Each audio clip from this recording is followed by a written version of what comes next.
Narracioni i post 11 majit nuk po ngjit, thjesht sepse është bërë bozë retorika tashmë që për disa zgjedhjeve e votës së devijuar nga pushteti e mekanizmat e tij. Mbështetës mediatik të Sali Berishës e cilësojnë të gjithë debatin e hapur mbi faktorin leadership të PD-s si një narkoz që po i jepet opinionit për të devijuar debatin real, sepse sipas tyre vota është devijuar. E gjithë kjo në fakt është një narkoz në të kundërt për të tentuar të ndikojnë që opozita, ajo brenda PD-s, të mos lexojë votën siç duhet. Në të vërtetë, shifrat e 11 majit janë më politike se e në shumë aspekte ngjajnë me 2013-ën, pasi kemi të bëjmë me një vullnet politik të qartë të adresuar në shifra të mëdha, rreth 1 milion vota të marra nga partitë jashtë madhështorëve, shifër që mund të interpretohet si të duash, e në këtë rast mazhoranca e konsideron si vot pro saj, por që në realitet marrë në kompleks është një vot kundër. Një vot kundër Sali Berishës si një alternativë qeverisëse, dhe këtë e shikojmë shumë thjesht nëse lexohen votat nacionale, por edhe qark më qark. PS-ja nuk ka rritje, por një ulje votash sidomos në qytete të mëdha, përjashto Shkodrën, krahasim me votimet e vitit 2021. Çfarë do të thotë ky tregues? Një lëvizje dialektike e elektoratit gri,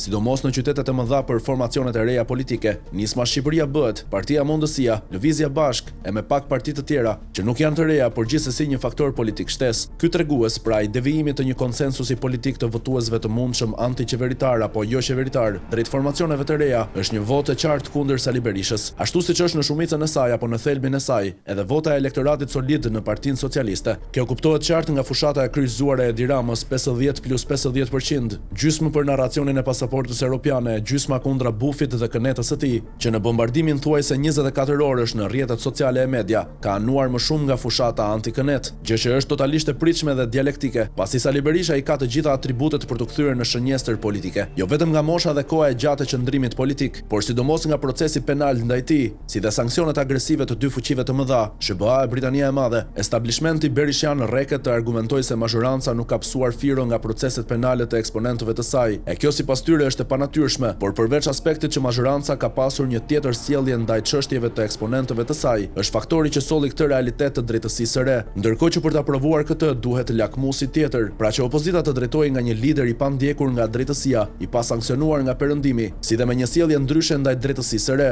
Pa ndodhur kjo, nuk mund të paragjikohet mungesa e firos nga PS. Forcat e reja politike mund të kishin mbledhur edhe më shumë vota nëse do të krijonin një front të gjerë politik anti-qeveri, por faktori kryesor edhe për këtë zhvillim është faktori B, i cili ka qenë faktor frenues edhe për militantët më të zellshëm të Partisë Demokratike, që kanë qenë edhe në territor të aktivizuar në zgjedhje. Ka një lexim të qartë që militanca e PD-s, e cila përbëhet nga njerëz me logjikë dhe njohje të gjerë në territoret di më mirë, shpesh ajo ka qenë mjaft pragmatike, pasi ka punuar së bashku me kandidatët përkatës, të cilët ku kanë qenë cilësor e me një lidhje në territor, kanë arritur rezultate të mira, siç është edhe fitoria e Bashkisë së Krujës nga Ulon Kalaja, rezultatet e mira të arritura në Golem dhe njësi të tjera të Kavajës, ku duket qartësisht influenca e Elvis Roshit, i cili ka punuar për kushuririn e tij Eltonin, i cili ishte në listën e PD-s dhe koalicionit të saj madhështor. Po të shikosh me detaje të gjithë universin e votave në territoret të ndryshëm, shikon shenja politike të qarta, që diku kanë ngjitur e diku jo, pikërisht prej faktorit kandidat, që ku është shkelur është dënuar keq as PD, si për shembull Fieri dhe Elbasani, ku kandidatët që fituan primaret e nuk u vendosën në lista, po e thon hapur se Sali Berisha dhe enturazhi i tij ngushtë janë fajtorët kryesor të humbjes. Alesia Balliu e Dash Sula e thon për natë këtë gjë,